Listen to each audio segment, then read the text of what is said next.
Bem-vindos ao Entre o Corpo e a Mente. Hoje nós vamos comentar sobre algo que nem muita gente vê na gestação, a parte emocional. Vamos nos basear no artigo publicado na Cogitar Enfermagem de 2025. Bom, esse estudo ele foi realizado em João Pessoa, onde foi pego realmente gestantes que estivessem com quadros de ansiedade e depressão para fazer essa análise na unidade de saúde. É um assunto muito delicado, mas também urgente. E o tipo de pesquisa que foi usado foi o estudo transversal, que basicamente faz uma fotografia do momento. Ele mostra como as coisas são aqui e agora, entre aquelas gestantes. E quando se fala em gestação, é importante lembrar que o corpo muda, os hormônios mudam, mas também a mente muda. E esse estudo mostra isso de forma coerente. E o melhor, vai mostrar em números o que um olhar clínico nem sempre percebe. O artigo começa lembrando que o período da gestação é um período de intensas transformações, tanto hormonais, sociais e até mesmo mudanças para uma vulnerabilidade emocional. Quando o pré-natal é feito só de forma técnica, o cuidado emocional é deixado de lado, de uma parte invisível. O texto é muito claro nisso. A ausência de escuta pode acabar agravando o sofrimento. E as consequências elas não são pequenas. O estudo ele realmente vai citar parto prematuro, baixo peso ao nascer e também dificuldades na hora de ter o vínculo mãe e bebê, e até mesmo problemas na amamentação. Os autores eles também mostram que em diferentes estados do Brasil, a prevalência de depressão durante a gravidez foi de 12% até mais que 50%. Isso mostra que é um problema nacional e as diferentes realidades presentes nesses estados. E aí que entra a importância desse estudo. Entender a realidade daquelas mães, principalmente dentro da atenção básica. Então, como é que foi realizado esse feito?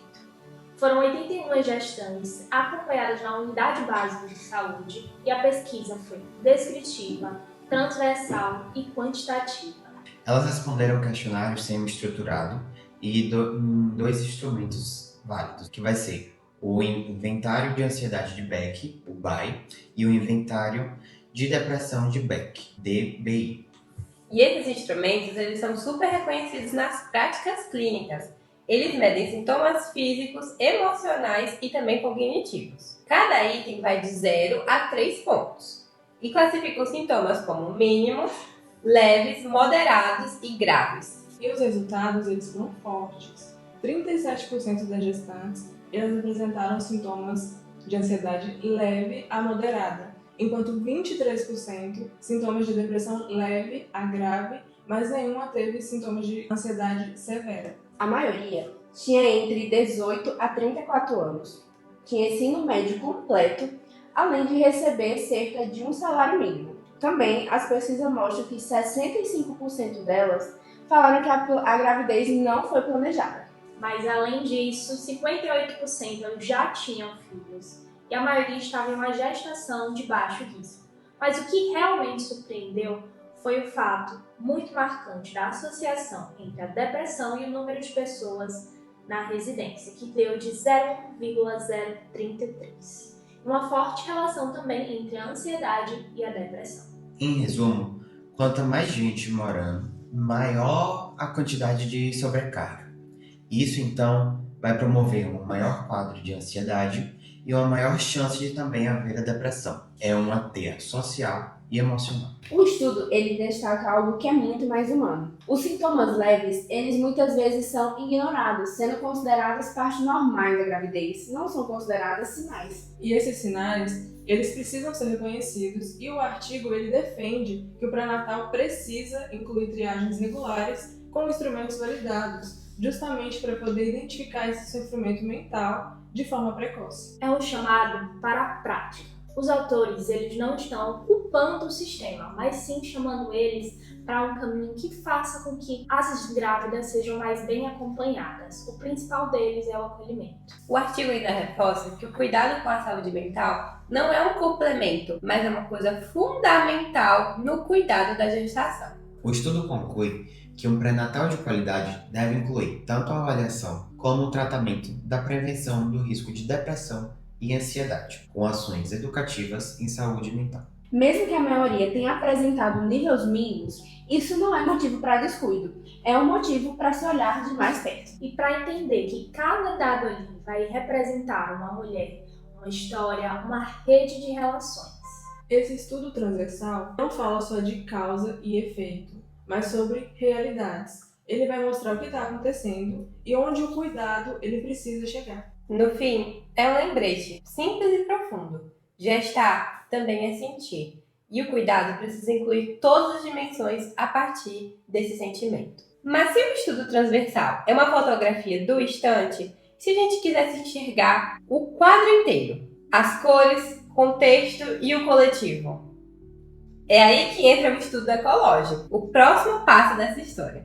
E depois de entender o estudo transversal, aquele que mostra um retrato instantâneo de uma população, chegou a hora de observar o contexto todo. Agora vamos ampliar o foco e enxergar o coletivo, porque saúde não é só sobre o indivíduo, mas é o ambiente, a comunidade e o contexto que está inserido. É aí que entra o estudo ecológico, uma pesquisa que analisa grupos inteiros, cidades, estados, países, para descobrir padrões de saúde e desigualdade social. Cris, conta pra gente como esse tipo de estudo funciona na prática.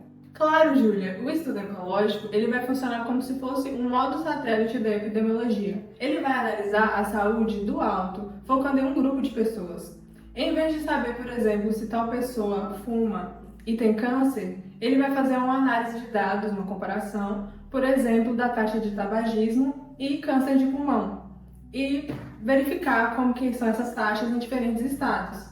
O legal é que dá para você levantar hipóteses, por exemplo. Se tal cidade tem maior poluição, ela tem mais suscetibilidade de ter doenças respiratórias? Outras características também é que é um estudo que é rápido, barato e já vai utilizar fontes que estão em bancos públicos, por exemplo, o IBGE e o DataSUS. Porém, tem um grande perigo, que é a questão da falácia ecológica.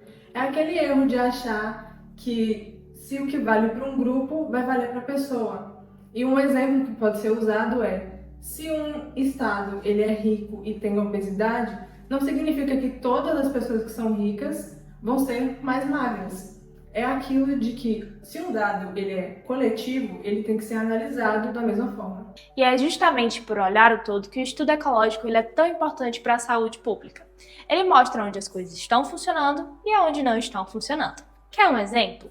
Então, ele pode revelar que regiões com mais saneamento básico têm menos doenças intestinais, ou que aumentar a cobertura da saúde pública, da estratégia da família e da comunidade, ela vai ajudar a reduzir a mortalidade infantil. É tipo aquele mapa, de calor que a gente vê nas notícias. Ele mostra o cenário geral e ajuda a tomar decisões. No fim, esse tipo de estudo é essencial para entender como o social, o ambiental e o econômico se misturam na saúde das pessoas. E para provar que isso é bem aplicado na prática, tem um estudo sensacional publicado na Ciência e Saúde em 2012. O estudo ecológico sobre o desenvolvimento de saúde no Brasil, dos autores Maria Meimei Brevidelli e Fernando Freitas. Eles criaram o Índice de Desenvolvimento em Saúde para avaliar os estudos brasileiros em 1999 até 2005. Esse índice junta as 3 áreas, que são os recursos de saúde, a cobertura de atenção básica e saneamento e a eficácia das políticas públicas. O resultado? O Brasil melhorou com o tempo, mas as desigualdades regionais continuaram gritantes. Os estados do Sul e Sudeste tiveram os melhores indicadores, enquanto o Norte e o Nordeste ainda enfrentavam a falta de infraestrutura e cobertura. Esse estudo é um ótimo exemplo como o modelo ecológico ajuda a avaliar as desigualdades e guiar políticas mais justas para uma saúde coletiva. Para fechar com chave de ouro, o estudo ecológico é um tipo de pesquisa que lembra a gente que não dependemos apenas de genética ou de sorte, também depende de como nós vivemos. Ela não busca procurar culpados ou explicações coletivas. Mostra que a saúde é um reflexo de políticas, educação, rede e ambiente. Mesmo sem provar a causa e o efeito, ela é essencial para criar hipóteses, planejar ações e direcionar investimentos públicos. E depois de entender o estudo transversal e agora o ecológico, dá para ver que cada tipo de estudo, como é o seu papel, e como essa grande engrenagem da epidemiologia funciona.